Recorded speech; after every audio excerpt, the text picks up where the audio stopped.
Warm light and bedside wishes, a boat adrift in tears, daisy wreaths and dreams, ringing bells on wings aloft, prayer to the distant light, whispering chirps in silence. Phoebe, acolyte of the Order of the Deep, is a young woman of quiet devotion. With a kind heart, she fulfills her duties with unwavering diligence. Her prayers, like the light she carries, offer comfort and peace to all. A day in the life of an acolyte. On an ordinary afternoon, the wide streets of Ragusa bustled with people, more lively than in previous years. The long-anticipated Carnival was set to return, news that had already spread throughout Ragusa and even across the seas to distant shores. Over the past few days, travelers from all corners had appeared in the city. Even before dinner time, Trattoria Margherita was already packed with eager diners. Ragusa's fine wines were as captivating as its breathtaking views. Nectar wine had the power to lull someone into a sweet dream, though overindulgence occasionally led to incidents. What started as a small disagreement over taste soon escalated into a heated debate. Perhaps it was the wariness of restraint, or perhaps the sleepy afternoon simply needed a bit of excitement. Either way, more and more people gathered, joining the argument. The debate grew fiercer and, in the end, exploded into a full-blown fistfight. For a moment, the restaurant became a stage. Pizzas and desserts flew through the air, seafood leaped from plates and landed on the faces of passersby, and onlookers scrambled to hide, though many couldn't help but peek back to watch the chaos unfold. Everyone! Don't do that! You'll shatter the plates! Put down your cutlery, it's dangerous, you hear? The owner cried out, her tail puffed up as she jumped up and down, waving a pizza paddle. Still, she was too afraid to get too close to the commotion. Just then, a small figure darted from the crowd.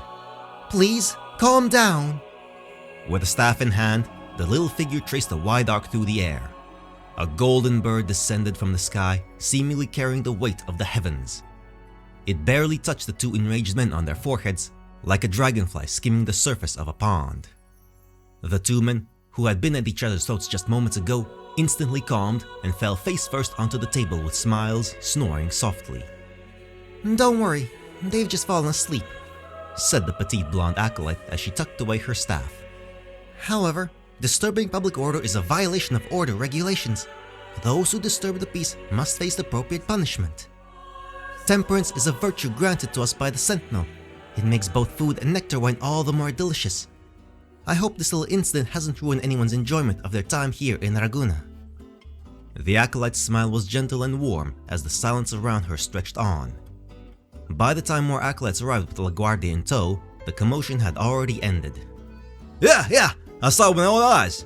She knocked out those two big guys with just one tap of her staff. Then out of nowhere, a huge plushy echo appeared and carried him off. She looked young, but you can't judge a book by its cover. A diner, who had stayed behind to help clean up the aftermath, described the scene with no small amount of enthusiasm.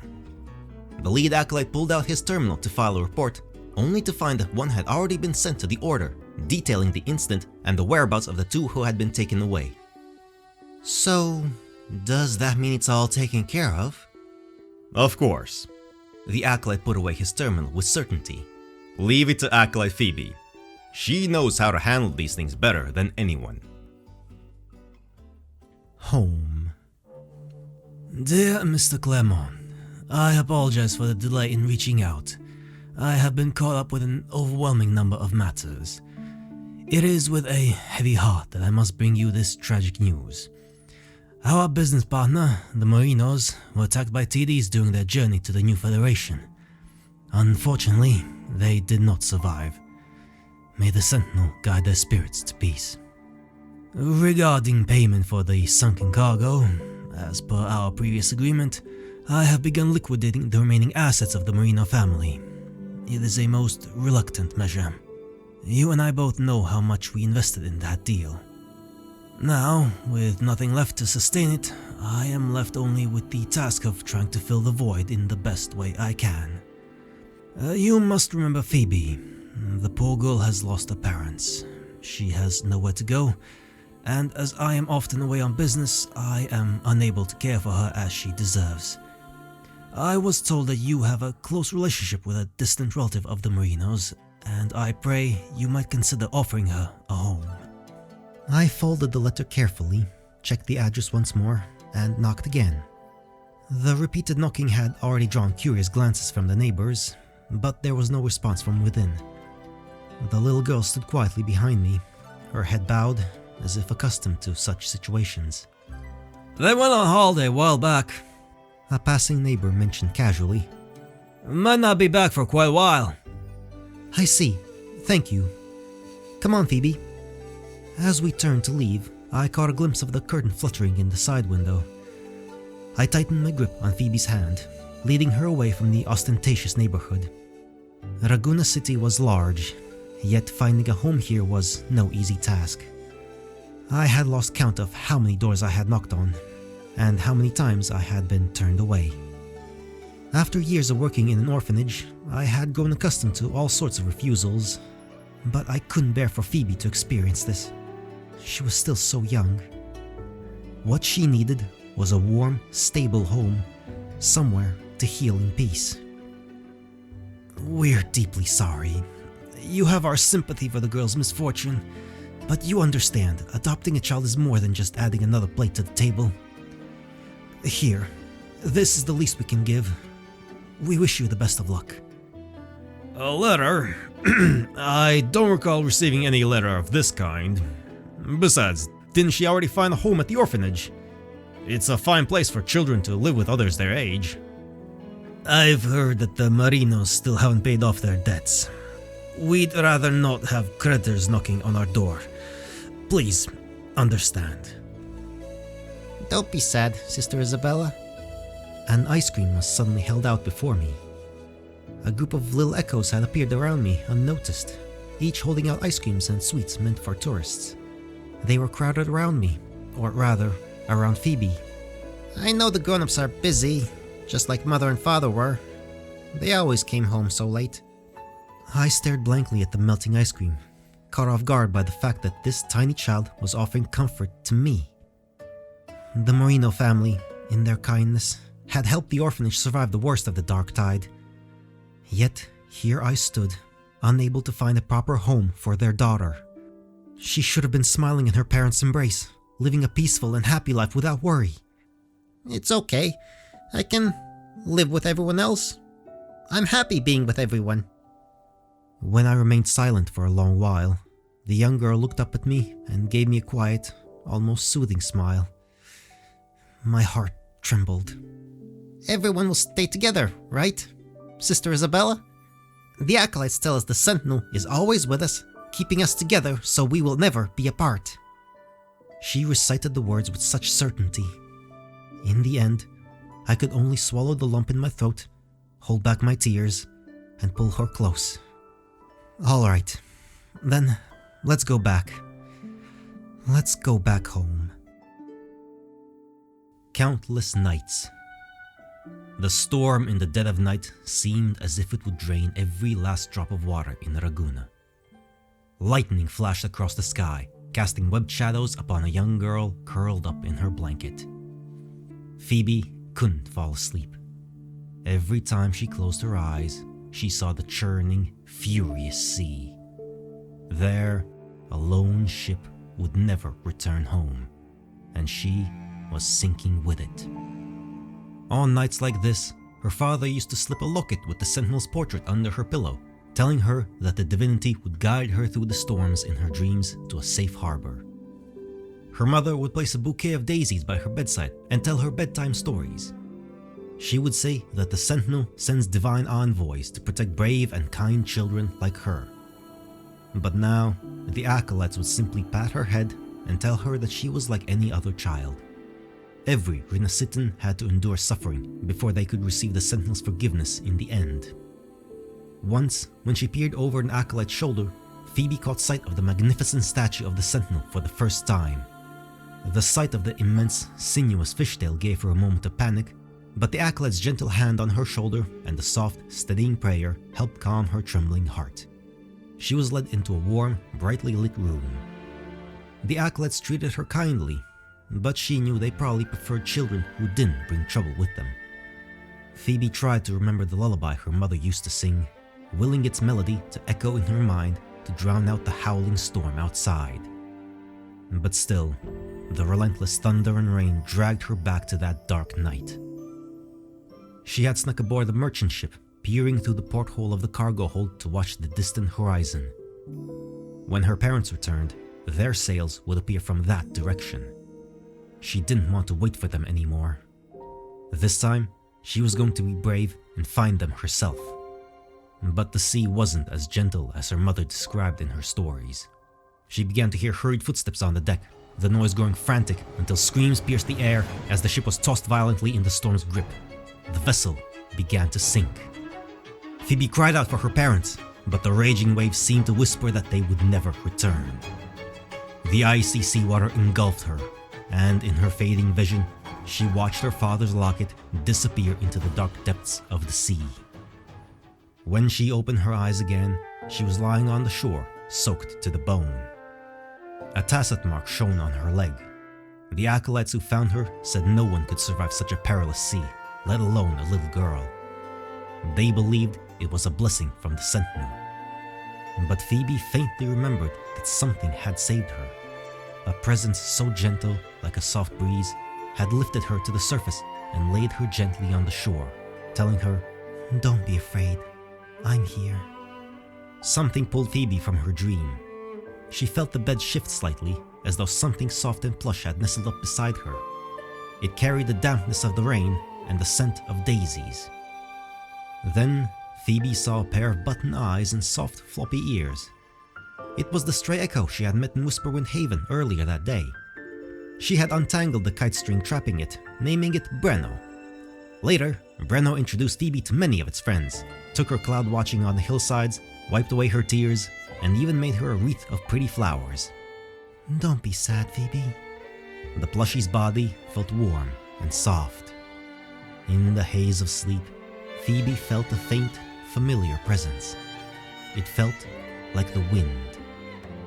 She buried her face into the plushie's soft fur and slowly drifted back into a peaceful slumber. But morning came. As Phoebe woke up, she felt the lingering dampness at the corner of her eye. By the Sentinel's grace, another day to rise and shine. She leaped out of bed and quickly smoothed the bedsheets. The small bed that had been part of her childhood still looked as familiar as ever. Phoebe gave her cheeks a few quick pats to shake off the morning drowsiness before diving straight into the day's tasks. The orphanage was hosting a small celebration, and she had joined her senior acolyte to help with the preparations. It would be her first time back since becoming an acolyte initiate. She had spent the previous evening talking with her brothers and sisters for a long while. Maybe that was why she had that dream about the past. Everyone commented on how capable and grown she looked now. She couldn't afford to disappoint their expectations. After morning prayers, Phoebe began preparing the necessary items for the celebration. The life of an acolyte was busy, yet fulfilling. For her, following a plan and seeing it come to fruition made her feel reassured and content. By the time the sun had climbed high in the sky, she and the other acolytes had transformed the simple dining hall into a vibrant, colorful space. Phoebe set out the tea and snacks and watched the children, dressed in freshly laundered clothes pressed by the echoes, rush excitedly into their caregivers' arms to receive their carefully wrapped presents. Touched by this warm scene, Phoebe couldn't help but smile. She remembered how her father would always buy her a present during the first stop of his business trips, how her mother would always come up with a story about the present. Sometimes they were thrilling adventures, other times gentle bedtime tales. Her favorite gift had been a pink rabbit stuffed toy. In the story, she was an elegant musician. As the darker parts of her past faded away, Phoebe found herself remembering only the bright, happy moments. A little echo tugged on her sleeve, proudly showing her a big balloon it had just made. Instinctively, she reached out to pat its head. Acolyte Initiate Phoebe! Her senior's stern voice made Phoebe flinch. She quickly withdrew her hand and watched the echo shuffle off with a hint of sadness. The senior's intense gaze seemed to pierce through her. By the Sentinel's grace, be mindful of your position! She still hadn't fully adjusted to her new role. As an acolyte, she couldn't have close attachments to the echoes. The Sentinel had led her to kind people, given her food to eat, and provided a roof over her head. with these gifts came new responsibilities. As an acolyte, it was her duty to repay such kindness. However, as Phoebe, she still had her own time to meet with friends. Unconsciously, her hand went to the locket hanging around her waist. It was her own little miracle, a treasure that her friends had helped bring back from the depths of the sea. Miss Phoebe, my balloon got stuck in the tree and I can't get it down. Jimmy said you can fly. Could you... Of course. The child tugging at her clothes snapped Phoebe out of her reverie. She set aside her tangled thoughts and returned to the crowd, immersing herself in the busy work of the celebration once more. As the sun began to dip lower in the sky, the evening colors slowly spread across the horizon. The day's work was done, the crowd had dispersed, and everything fell into peaceful quiet. Phoebe sat on a bench, closing her eyes and letting the soft sea breeze wash over her. Time seemed to slow. Her small figure appeared lonely against the setting sun. Her senior came looking for her, but noticing her shallow breathing, realized that she had already fallen asleep. As the girl slept soundly on the bench, quiet little echoes crept up from the sides and huddled close to her side. The older acolyte sighed softly, turning away to leave her be. This time, I'll pretend I didn't see it. Within distant brilliance, Phoebe still had faint memories of the last carnival she had attended. Sitting on her father's shoulders, she watched wing rays soar overhead as bright streamers and petals fell like rain, the air filled with deafening cries. But those childhood memories were too hazy to hold on to. Now, whenever she thought of the carnival, all that came to mind was a soft glow and distant echoes. Yet she still remembered the expression on her parents' faces. Their laughter had come from the heart. Memories that once caused her pain now glimmered deep within her. Scenes that had once lived only in her dreams now unfolded before her eyes. She stood among the crowd, watching the dark-haired hero bathe in light as a golden wreath slowly descended, settling atop their head. Her heart skipped a beat. Amidst the cheers, her gaze uncontrollably followed the golden light wherever it went. It's the Lorien! Praise The Imperator! Sentinel has sent us a miracle! Her vision blurred amid the tearful cries of joy. Who wouldn't be moved by such a dazzling sight? Even the divinity had bestowed a miracle for such a moment. At that instant, Phoebe couldn't help but wonder, how could the Sentinel be angered by the people celebrating the Carnival? Surely the Sentinel loved the Carnival and the joy of the people. The faint shadow that had loomed her heart since returning from the atrium of reflections resurfaced, only to be momentarily washed away by the singing and laughter. But this time, Phoebe clung to that fleeting trace of doubt, the things she had noticed but had pushed aside, the questions that had risen but which she had instinctively avoided confronting. Phoebe blinked hard, wiping away the tears at the corners of her eyes. She turned her gaze once again toward the figure surrounded by the crowd. She had an inkling that they might hold the answers to clear her confusion. And one day, she would seek out the truth behind that doubt.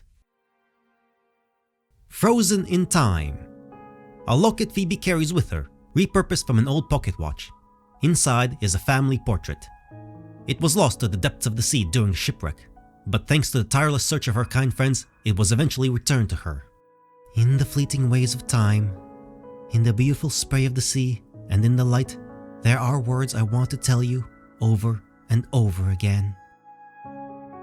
Envoy. A handcrafted souvenir from a land across the sea was the only item Phoebe kept when her family's possessions were sold off.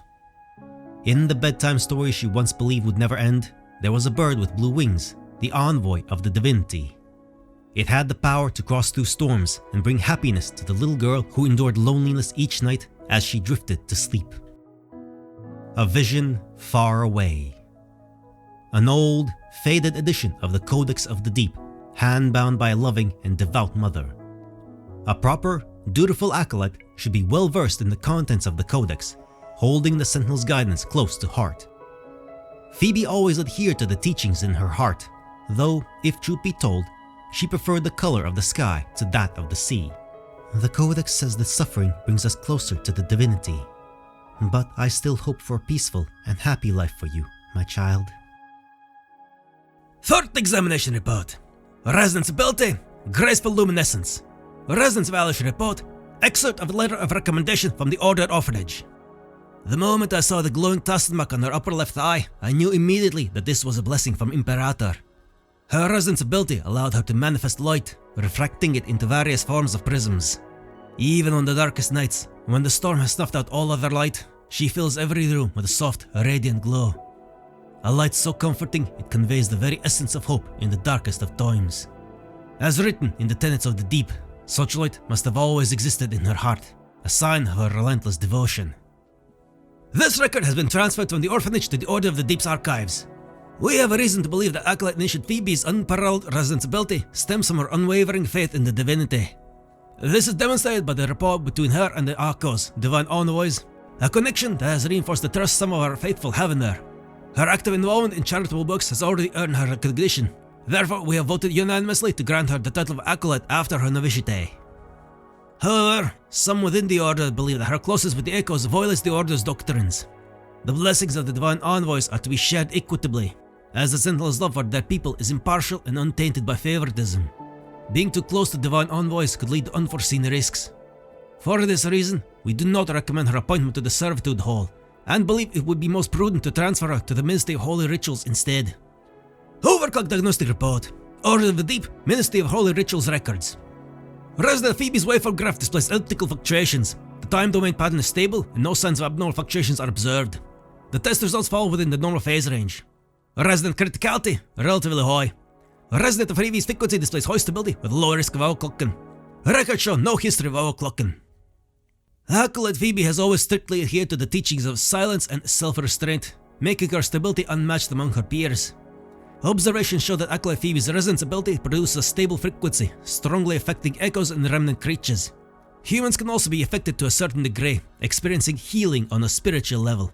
This makes her particularly adept in roles that require soothing and mediation. Latest notes.